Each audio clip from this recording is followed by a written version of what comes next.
Selamat malam Ibu dosen, selamat malam teman-teman semua. Kami dari kelompok 12 akan mempresentasikan hasil diskusi kami tentang merancang usaha agribisnis. Yang pertama, perencanaan usaha. Agribisnis secara operasional diterangkan dalam buku seri agribisnis yang dikeluarkan oleh Badan Pendidikan dan Pelatihan Pertanian, Departemen Pertanian tahun 1993.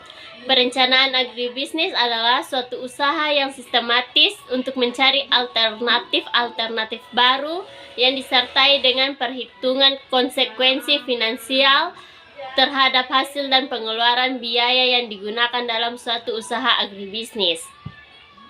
Pihak-pihak yang berkepentingan yaitu yang pertama kreditor atau bank, yang kedua analis, yang ketiga masyarakat, dan yang keempat pemerintah. Tujuan dan manfaat perencanaan yaitu yang pertama, menetapkan rencana usaha dari segi lokasi usaha, skala atau volume usaha, jumlah kebutuhan modal dan sarana usaha, teknologi dan segi pemasaran. Tujuan yang kedua yaitu menetapkan strategi pengelolaan usaha yang berorientasi kepada keuntungan dengan memperhitungkan resiko atau hambatan yang dihadapi dalam proses produksi sehingga dapat dilakukan antisipasi untuk menghindari kerugian tersebut. Berikut langkah-langkah perencanaan usaha agribisnis. Yang pertama, penyusunan visi dan misi. Yang kedua, perencanaan pemasaran. Yang ketiga, perencanaan produksi. Yang keempat, perencanaan keuangan. Dan yang terakhir, perencanaan sumber daya manusia. Yang kedua, pengelolaan usaha agribisnis atau kelayakan usaha. Yang pertama, pengertian kelayakan usaha. Analisis kelayakan usaha agribisnis adalah upaya untuk mengetahui tingkat kelayakan atau kepantasan untuk dikerjakan dari suatu jenis usaha dengan melihat beberapa parameter atau kriteria kelayakan tertentu. Dengan demikian, suatu usaha dikatakan layak kalau keuntungan yang diperoleh dapat menutup seluruh biaya yang dikeluarkan, baik biaya yang langsung maupun yang tidak langsung. Yang kedua, aspek-aspek dalam penilaian dan kelayakan usaha.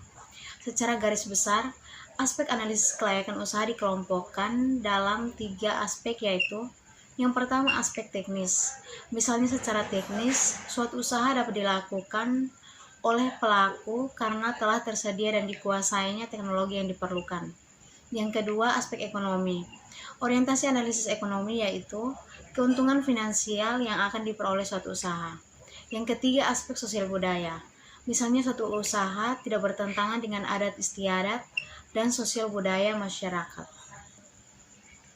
Pengembangan kriteria analisis kelayakan usaha meliputi yang pertama aspek pasar, yang kedua aspek ekonomi dan keuangan, yang ketiga aspek budaya dan mentalitas, yang keempat aspek teknis, dan yang kelima aspek yuridis atau hukum. Analisis usaha agribisnis. Yang pertama, macam-macam analisis kelayakan usaha. Analisis kelayakan usaha mencakup beberapa aspek, antara lain aspek pasar, yang kedua aspek teknik dan operasional, yang ketiga aspek finansial. Aspek pasar terdiri dari variabel pertama dan utama yang perlu dikaji dalam pembahasan studi kelayakan, karena bila mana tidak ada pasar pada unit usaha yang dikaji, maka keputusan investasi perlu ditinjau kembali. Yang kedua, aspek teknis dan operasional. Analisis aspek teknis dan operasional antara lain menentukan jenis teknologi pada produk dan jasa yang dikaji. Dan yang ketiga, aspek finansial. Aspek finansial sangat memegang peranan penting dalam melakukan studi kelayakan bisnis.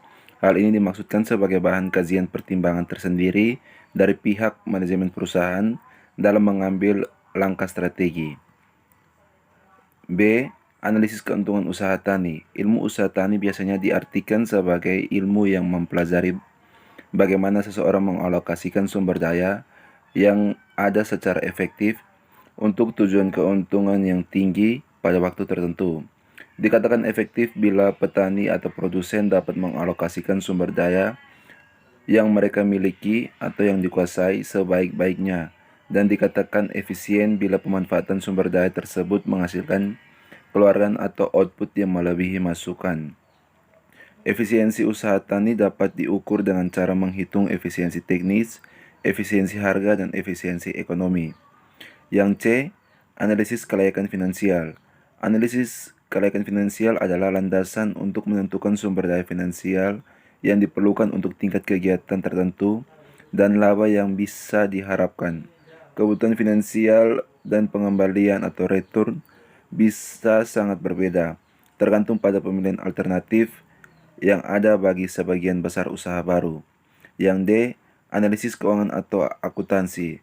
Kelayakan investasi dapat diukur dari berbagai kriteria yang dalam hal ini menggunakan analisis break-even point, benefit cost ratio, payback period, net present value probability index, dan internal rate of return dan rentabilitas ekonomi.